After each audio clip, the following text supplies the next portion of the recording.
Hi guys, ಹೇಗಿದ್ದೀರಾ? ಚೆನ್ನಾಗಿದ್ದೀರಾ? ಇವತ್ತು ಮೊಳಕೆ ಕಾಳಿನ ಸಾಂಬಾರು ಮಾಡ್ತಾಯಿದ್ದೀವಿ ನೋಡಿ. ಇದಾನ ಮಸಾಲೆ ಆಡಿಸ್ಕೊಬರೋಣ. ಕೊತ್ತಂಬರಿ ಸೊಪ್ಪು, ಕಾಯಿ, ಈರುಳ್ಳಿ ಎಷ್ಟು ಬೇಕಷ್ಟು ಸಾಂಬಾರಿಗೆ ತಕ್ಕಾಗೆ. ಚಕ್ಕೆ ಲವಂಗ ಪೌಡರ್, ನಾನು ಅದೆಲ್ಲ ಪೌಡರ್ ಮಾಡಿ ಮಡಿಕತ್ತೀನಿ. ಇನ್ನು ಮನೆಯದು ಪೌಡರ್ ಅಚ್ಕಾರದ ಪುಡಿ, ಅದು ಸಾಂಬಾರಿಗೆ ಅಂತ ಮಾಡಿರ್ತೀವಲ್ಲ, ಅದು ಮಟನ್ ಸಾಂಬಾರ ಮಸಾಲೆ ಹಾಕಿದ್ರೆ ಆಗುತ್ತೆ. ಶುಂಠಿ ಬೆಳ್ಳುಳ್ಳಿ ಪೇಸ್ಟ್,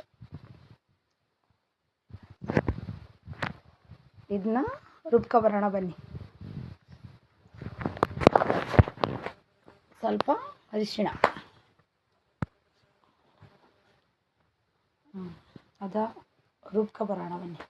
ಇನ್ನು ಎಣ್ಣೆ 2 ಸ್ಪೂನ್ ಎಣ್ಣೆ ಹಾಕಿ, ಇನ್ನು ಮೊಳಕೆ ಕಾಳು ಅದು ಸ್ವಲ್ಪ ಸೋಸ್ಕೊಂಡಿರಬೇಕು, ನೀರಿನ ಅಂಶ ಇರುತ್ತಲ್ಲ, ಅದರಿಂದ ತೊಳ್ಕೊಂಡು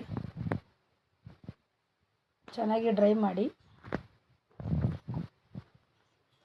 ಯಾರೆಲ್ಲ ನೋಡ್ತಿದ್ದೀರೋ ಗೈಸ್, ಸಬ್ಸ್ಕ್ರೈಬ್ ಮಾಡಿ, ಲೈಕ್ ಕೊಡಿ, ಶೇರ್ ಮಾಡಿ. ಚೆನ್ನಾಗಿ ಡ್ರೈ ಮಾಡಿ ಮಸಾಲೆ ಹಾಕಿ ಸ್ವಲ್ಪ ಡ್ರೈ ಮಾಡಿ.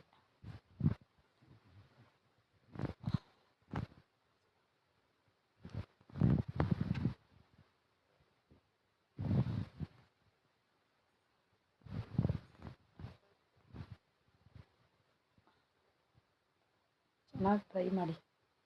ಎಣ್ಣೆಲಿ ಮಸಾಲೆ ಹಾಕಿ ಸ್ವಲ್ಪ ಡ್ರೈ ಮಾಡಿ, ಆಗ ಪರಿಮಳ ಘಮ ಘಮ ಅನ್ನುತ್ತೆ. ನಮಗೆ ಎಷ್ಟು ಬೇಕಷ್ಟು ನೀರು.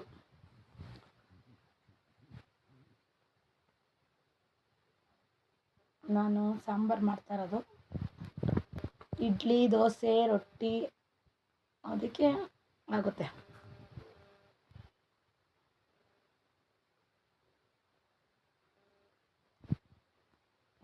ತರಕಾರಿ ನಾನು ಆಲೂಗೆಡ್ಡೆ, ಬದನೆಕಾಯಿ ಹಾಕ್ತಾಯಿದ್ದೀನಿ ನೋಡಿ ಫ್ರೆಂಡ್ಸ್. ಏನೇ ಮಾಡಿದ್ರು ನಮ್ಮ ಮನಸಾರೆ ಮಾಡಬೇಕು. ಏನೋ ಯೂಟ್ಯೂಬರ್ಸ್ಗೆ ಹಾಕಬೇಕು ಅನ್ಸೈತೆ, ಮಾಡ್ತಾಯಿದ್ದೀವಿ. ಮನಸ್ಸೊಂದು ಬೇರೆ ಕಡೆಯಿಂದ ಈ ಕಡೆಗೆ ಇದಾಗಕ್ಕೆ ಅಷ್ಟೇ. ಏನು ಇದರಿಂದ ಏನು ಬರಬೇಕು ಅಂತ ಅಲ್ಲ, ತಕ್ಕಾಗಿ ರುಚಿ ಹಾಕಿ 1-4 ಕುದಿ ಸಾಕು. ಕುಕ್ಕರಲ್ಲಿ ಕೂಗಿಸ್ಕೊಂಡ್ರು ಓಕೆ, ಒಂದು ಕೂಗು. ಆದರೆ ನಾನು ಕುಕ್ಕರಲ್ಲಿ ಕೂಗಿಸ್ಕೊತಾ ಇಲ್ಲ, ಏಕೆ ಅಂದರೆ ನಾನು ಕುಕ್ಕರಲ್ಲಿ ಕೂಗಿಸಿದ್ರೆ ಅದು ಎಲ್ಲ ಬೆಂದೋಗುತ್ತೆ ಅನ್ನೋದ್ರಿಂದ. ಇದು ಮೊಳಕೆ ಕಾಳು, ಅದು ಟೇಸ್ಟ್ ಇರೋಲ್ಲ ಕುಕ್ಕರ್ಲಿದೆ ಕೂಗಿಸ್ಕೊಂಡ್ರೆ, ಎಲ್ಲ ಒಂಥರ ಆಗ್ಬಿಡುತ್ತೆ. ಅದರಿಂದ ಬನ್ನಿ ಗೈಸ್. ಆಯಿತು, ಯಾರೆಲ್ಲ ನೋಡ್ತಿದ್ದೀರೋ ಗೈಸ್ ನೋಡಿ, ಚೆನ್ನಾಗಿದೆ. ಓಕೆ ಗೈಸ್, ಬಾಯ್. ಇವತ್ತು ಮೊಳಕೆ ಕಾಳಿನ ಸಾಂಬಾರು. ಇವತ್ತು ಬೆಳಗ್ಗೆಯಿಂದ ಯೂಟ್ಯೂಬರ್ಸ್ಗೆ ಏನು ಹಾಕಿರಲಿಲ್ಲ. ಓಕೆ.